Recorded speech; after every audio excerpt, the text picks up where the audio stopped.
Salut à toutes et à tous. Bon, moi j'ai un peu pris le soleil. C'est parce que je suis au convoi de l'eau organisé par les soulèvements de la Terre.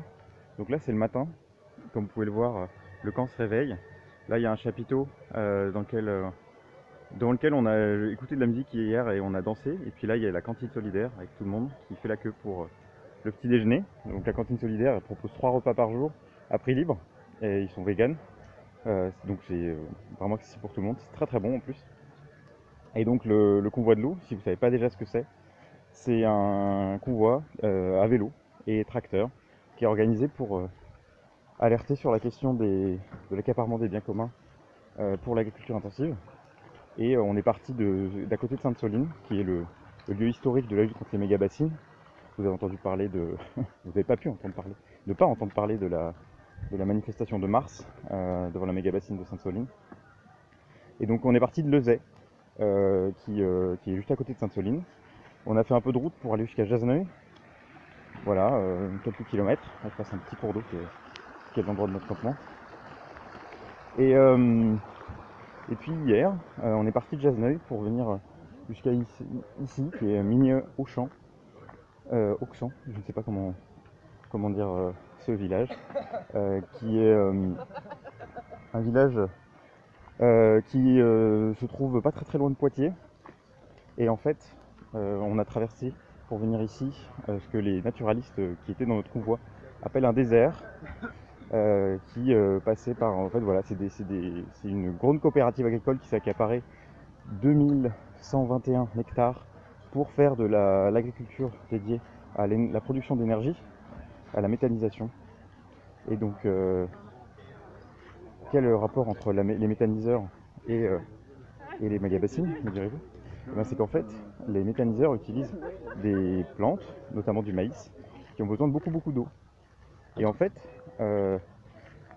on fait fermenter ces plantes et on les met dans des grandes tentes et on récupère le méthane qu'elles libèrent. Et après, le méthane sert à être brûlé comme vecteur d'énergie. Voilà, et c'est ce qu'on appelle une culture intermédiaire, cive. Donc ça pose plein de problématiques parce que ça a besoin de beaucoup d'eau. Le maïs a besoin de beaucoup d'eau en août, le moment où on en a le moins. C'est une plante tropicale, ce qui fait que ça pose problème. Et donc les méga-bassines sont très liées à la question du méthane aussi. Enfin, les méthaniseurs sont dépendants des méga-bassines, entre autres. Et il y a des projets dans cet endroit-là qui est de plein de méga-bassines, une trentaine je crois, dans la Vienne. Voilà, donc c'est pas très chic. Et, euh, et en fait, ce désert, c'est vraiment. Je l'avais fait en voiture plusieurs fois étant enfant, mais c'est typiquement à vélo, très différent. Parce qu'on a plus le temps de regarder et c'est vraiment étonnant à quel point ça ressemble à un désert. C'est des kilomètres et des kilomètres de landes rasées avec plus d'agriculture, même plus de culture en ce moment parce que ça a été récolté. Et du coup, voilà, il n'y a pas de haies, il n'y a pas d'arbres, c'est vraiment tout plat. Euh, et donc les naturalistes voilà, appellent vraiment ça un désert parce qu'il n'y a plus de vie intermédiaire ou très peu de biodiversité. Voilà, bon, là on est au niveau du camp, ça s'active. Je vais vous montrer un petit peu, c'est assez impressionnant. Donc là, c'est toutes les tentes du camp. Il y a un tracteur qui passe avec l'organisation. Et je vais vous montrer les vélos. Voilà, et ça, c'est tous les vélos qui participent. Ça fait beaucoup de monde. Donc on est des centaines et des centaines à pédaler tous les jours. C'est très chouette. On n'a pas eu de problème avec la police, par exemple. Bon, ils nous tiennent compagnie avec un hélicoptère, donc ça alourdit le bilan carbone de la manifestation. Et c'est pas de notre faute, hein. C'est pas nous qui avons demandé. Ils ont fait un peu la circulation le premier jour. C'était très chouette. Hier, on a dû se débrouiller un peu plus tout seul, sauf au moment de traverser une grande nationale. Donc, jusqu'ici, ça se passe bien. Ils nous ont un peu bloqués dans un village dont j'ai oublié le nom, parce qu'apparemment, il y avait un marché et ils voulaient pas qu'on passe tout de suite. On n'a pas bien compris trop ce qui se passait, on n'est pas informé de tout.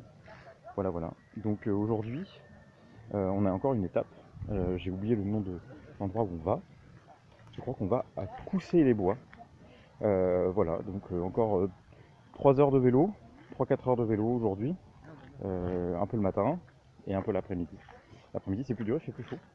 Voilà, suivant ce qui se passe, je vous tiendrai au courant. Et puis à la prochaine, salut!